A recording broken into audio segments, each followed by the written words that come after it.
Consellera, diputats, diputades, evidentment vinc aquí per expressar que el grup de Junts per Catalunya donarà suport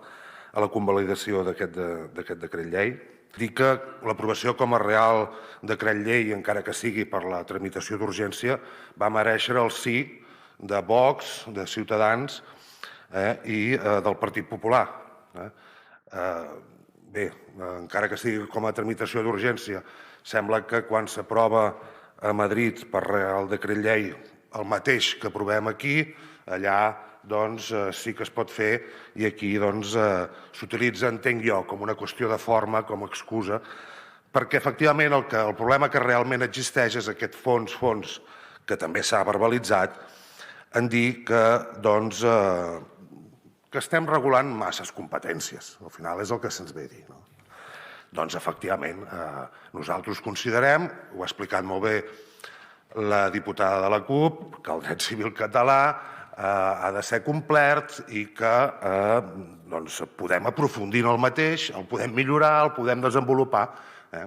De fet, vostès el que ens estan demanant, o que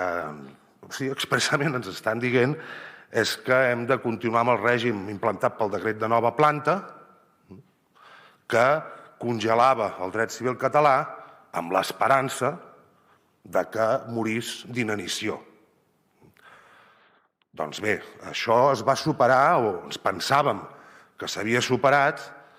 quan es va aprovar la Constitució, quan vam aprovar un Estatut d'Autonomia, quan es va constituir el primer Parlament de Catalunya i quan vam començar a legislar.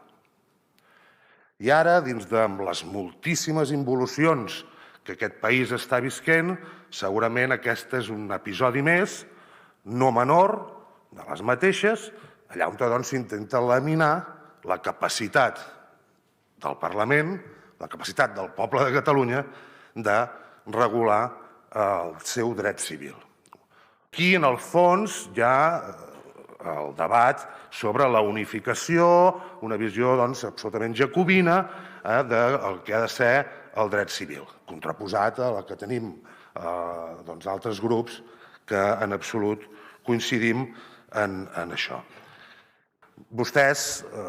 segurament voldrien que continuessin només regulant l'emfiteusis i la rabassa morta i que que deixéssim el dret civil congelat tal com pretenia el decret de nova planta i per suposat que no ens atrevíssim a actualitzar-lo en qüestions com les que avui portem aquí i per tant li agraïm, consellera, com actualitzar-ho als nous temps i per tant als serveis digitals, a totes les problemàtiques de dret civil que se'n deriven.